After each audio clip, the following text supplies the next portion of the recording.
Salut les devins, c'est Saikyo, il est l'heure pour moi de vous proposer ma review de l'épisode 52 de Boruto, et je vous le dis déjà que les spoilers des épisodes suivants, je crois jusqu'au 55, un truc comme ça, arrivent sur ma chaîne YouTube, parce que les derniers que j'ai vus allaient jusqu'au 54, mais je crois qu'on a un petit peu plus, alors je vous parle. Bref, concernant cette review, cet épisode-là, alors c'est pas une mini-review, c'est bien une review, parce que l'épisode était quand même bon, tu vois, mais ça sera une review un petit peu différente dans le style et la manière dont je vais l'aborder, tout simplement, parce que je vais pas trop détailler ce qui s'est passé dans l'épisode comme je peux avoir l'habitude de le faire, mais plus vous partager un ressenti, parce que cette fois-ci, sans faire de mauvais jeu de mots, j'en ressens le besoin.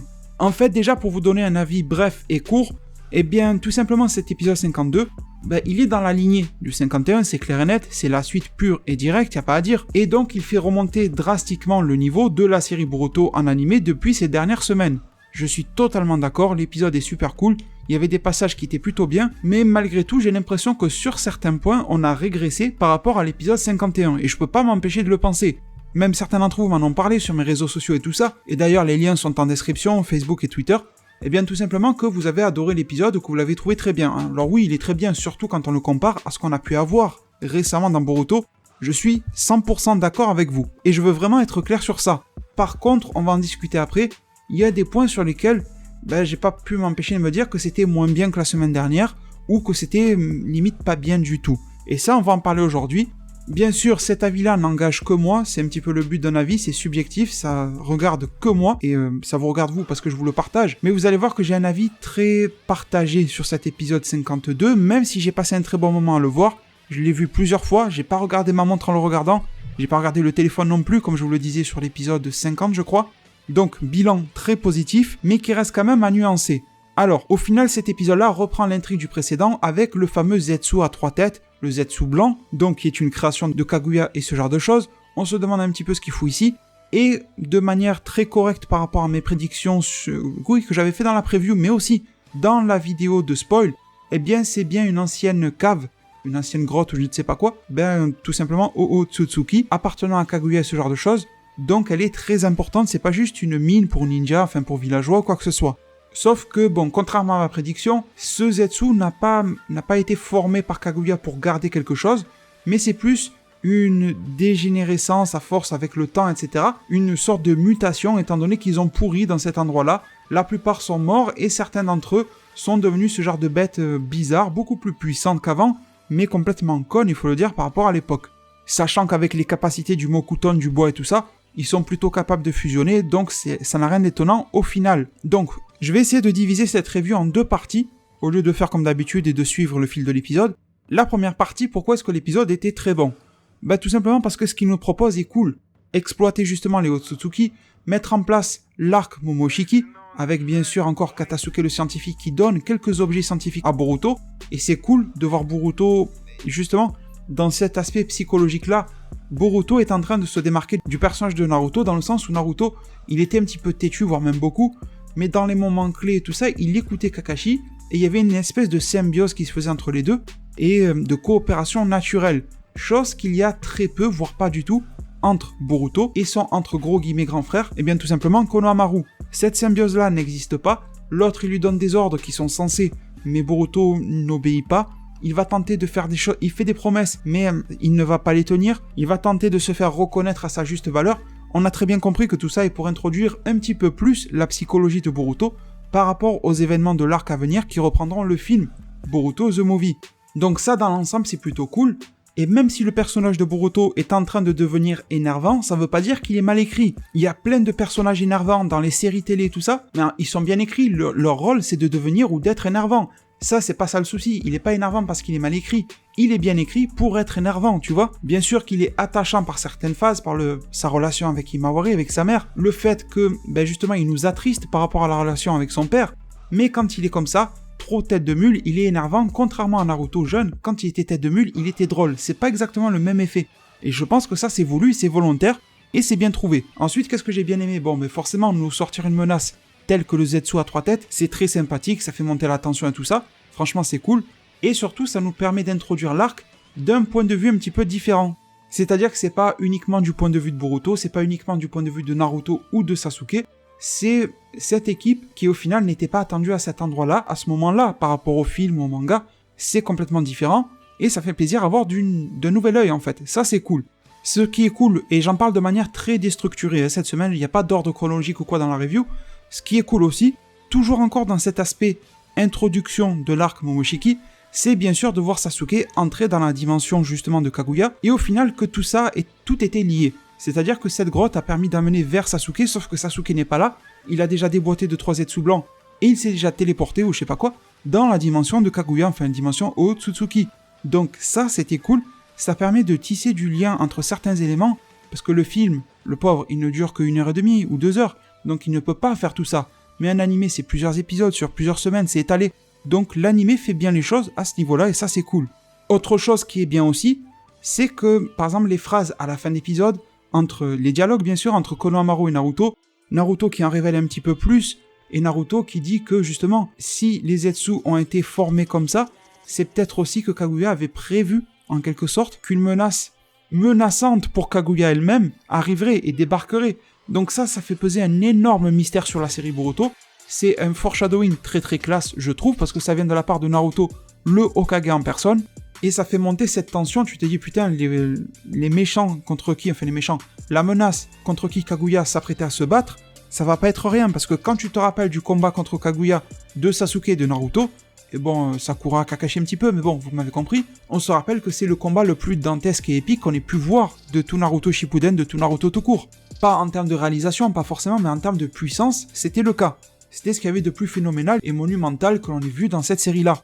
Donc on te fait comprendre qu'une menace encore supérieure à ça, que même Kaguya pouvait craindre, arrive. Alors que Kaguya ne craignait pas, à première vue, Naruto et Sasuke. Après, elle s'est rendue compte qu'il fallait pas le sous-estimer, mais de base, elle ne les craignait pas. Donc tout ça, c'est super bien fait, je trouve, à mes yeux. Et bien sûr, cette conclusion d'épisode, avec le Boruto qui est tourmenté. Et ça, c'est bien. Voilà, je pense que j'ai fait le tour de tout ce qui est bien dans l'épisode. Il y avait aussi l'introduction du nouvel opening et du nouvel ending. Je les regarderai plus précisément et plus soigneusement pour voir si je vous en proposerai une vidéo ou pas de ces endings et openings. Je n'ai pas regardé encore dans le détail s'ils nous apportaient quelque chose de plus que l'on ne sait pas déjà sur l'avenir de la série. Si c'est le cas, je vous ferai une vidéo. S'il n'y a rien de nouveau et que c'est juste joli à voir et tout ça, et que c'est bien construit, je ferai pas de vidéo pour vous dire « Ah, regardez, l'opening, il est joli ». Donc, maintenant, deuxième partie de cette review les devins, vous vous en doutez, après les points positifs à mes yeux que je viens de citer, eh bien les points négatifs. Il n'y en avait pas énormément, il y en avait un majoritairement en fait, il n'y avait pas une infinité de défauts dans l'épisode, loin de là, hein. Sinon je vous aurais dit dès le début que l'épisode était nul, sauf que non, l'épisode est très bien, donc il n'y a aucun souci. Mais là où c'est nul, c'est que cet épisode cassait toute notion de logique, et surtout dans la grotte avec l'équipe numéro 7 de Konohamaru, Boruto, etc., face aux Zetsu, il y a tellement de conneries qui ont été faites. Normalement, Konohamaru est un Jonin de Konoha, donc oublions le Konohamaru enfant et débile, on a quelqu'un de sensé Jonin.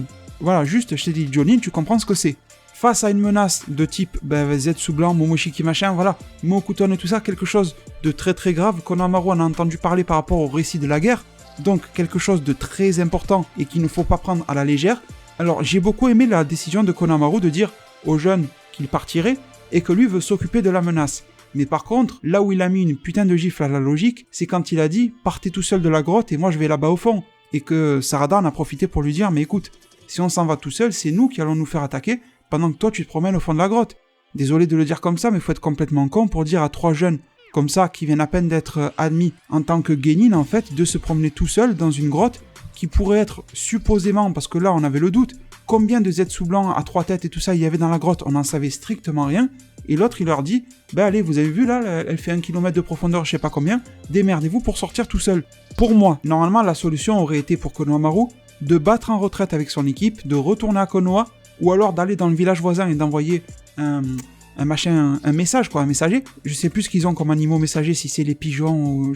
Il y a des oiseaux messagers, je sais plus si c'est les aigles ou un truc comme ça dans Naruto, désolé j'ai oublié. Ou les hiboux peut-être, je sais plus, mais en tout cas il leur accroche un truc à la patte, je me rappelle. Donc, soit tu fais un truc comme ça, et tu attends dans le village d'à côté, soit tu retournes carrément à Konoha chercher du monde et tu retournes ici, dans cette grotte, pour déboîter tout le monde, les Zetsu et tout ça, et voir ce que ça cache, mais tu prends pas une décision à la con en disant aux 3 jeunes de partir tout seul et toi tu vas t'en occuper. À la limite, qu'ils veuillent s'en occuper tout seul, je trouve ça déraisonnable, mais peut-être que Konohamaru s'est senti capable de le faire. Après tout, je l'ai dit, c'est un Jonin, donc peut-être qu'il s'est dit, il y en a 3 ou 4 comme lui, il a pu jauger et juger que c'était plutôt faisable, le Rasengan machin, le Katon et tout, il s'est dit, je dois pouvoir me les faire.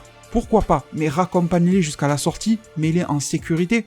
On n'a jamais vu un Johnny Nakonoa faire de telles conneries, sincèrement. Et ça n'a même pas été volontaire dans l'épisode, parce que imaginez que l'épisode était dédié à la connerie de Konohamaru. Ça aurait été cool en fait, parce que on aurait vu Konohamaru en termes de psychologie subir un échec, d'avoir mis en danger ses élèves. Non, c'était pas ça du tout le thème de l'épisode. Les scénaristes ont jugé normal de la part de Konohamaru de dire à ses élèves de partir. Oui, ils ont fait relever que c'était débile par la phrase de Sarada, mais c'était débile dans l'ensemble parce que, d'accord, Sarada le fait remarquer. Allez, Konohamaru il dit oui bon t'as raison, je vais vous raccompagner dehors. Tu vois, on en revient toujours à la même chose. Au final, il leur a dit venez avec moi, on va se faire défoncer ensemble. Non, là c'était pas logique du tout, sincèrement. Et puis je vais pas trop rentrer dans le détail, mais deuxième défaut qui est lié à celui-là, toujours un manque de logique, au moment du combat. Le combat, il était plutôt cool, mais franchement, il manquait de dynamisme, faut pas se le cacher. Face à un Zetsu blanc, différents types de jutsu, enfin, d'affinité et tout ça, ça aurait été cool de voir quelque chose d'un petit peu plus dynamique. Et on aurait pu justement avoir la team numéro 7 qui agit un petit peu comme un seul ninja, dans le sens où ils seraient soudés. On a eu un petit début de ça avec le Sharingan, le machin, mais ça a pas pris. En plus, Boruto a tout fait foirer avec ses objets technologiques à la con et tout ça. Ça a marché au début, mais après ça a foiré. Mais je me dis, pour un gars comme Konohamaru, qui voulait y aller tout seul et foncer dans cette grotte, le voir galérer autant ensuite contre le Zetsu, c'est terriblement con. Alors, est-ce que c'est Konohamaru qui a mal jugé? Est-ce que c'est Konohamaru qui s'est mal battu? Parce que sincèrement, j'ai pas l'impression que Konohamaru devait galérer autant contre cette espèce de Zetsu. Alors, ok, il est dit qu'il est plus fort qu'un Zetsu blanc classique. D'accord. Mais je pense que c'était quand même à sa portée. T'as vu que le Rasengan qui lui a mis en pleine tête l'a littéralement désintégré à ce machin-là. Donc je pense pas que le Zetsu blanc à 3 têtes soit un énormissime obstacle ou adversaire pour Konohamaru. Je ne vois même pas pourquoi on a eu les 3 petits jeunes qui se sont mis à tourner autour. Je ne vois même pas pourquoi Konohamaru leur a fait prendre des risques en fait, c'est ça le truc. Konohamaru leur a dit « Écoutez-moi bien, vous allez suivre mon plan ». Au final, c'est quoi le plan? J'envoie les petits en premier, moi je regarde au fond. Bon, ok, il attendait une ouverture, mais là tu fais prendre d'énormes risques aux 3 jeunes. Et c'est pas logique du tout d'avoir fait ce plan-là. Peut-être que vous, ça vous a pas choqué. Moi oui, j'utilise le mot j'ai été choqué par le manque de logique totale qu'il y a eu dans cette période-là de l'épisode. Je ne sais pas, peut-être que personne sur YouTube, dans les youtubeurs, va en parler tout ça, mais je suis fidèle à mes opinions, à mes avis. C'est ce que j'ai ressenti et je vous le partage aujourd'hui. Sinon les devins, je le redis encore une fois, même s'il y a eu un manque logique flagrant pour moi dans cet épisode-là, ça reste un très bon épisode de Boruto. J'aimerais en voir plus souvent des comme ça. Je fais confiance encore une fois en l'avenir de la série. Et je pense que ça fait de plus en plus d'audience, surtout dans les plateformes de streaming, parce que vous, qui m'écoutez en ce moment, vous êtes de plus en plus intéressés par ces intrigues de la série Boruto, qui vous rappellent un petit peu ce qui pouvait se passer à l'époque, forcément. Un ancien de l'Akatsuki comme Zetsu, qui a un lien avec Kaguya, l'arc Momoshiki qui se met en place, à la fin, avec le Sasuke qui est dans la dimension, avec Momoshiki et Kinshiki qui sont prêts à l'accueillir. D'ailleurs, aucune trace de Urashiki. On verra bien comment ils vont l'introduire, celui-là. Vous savez, le Otsutsuki qui est uniquement là pour la version animée de cet arc-là. Ça va être intéressant. Malheureusement, on a eu rien du tout par rapport à Sasuke.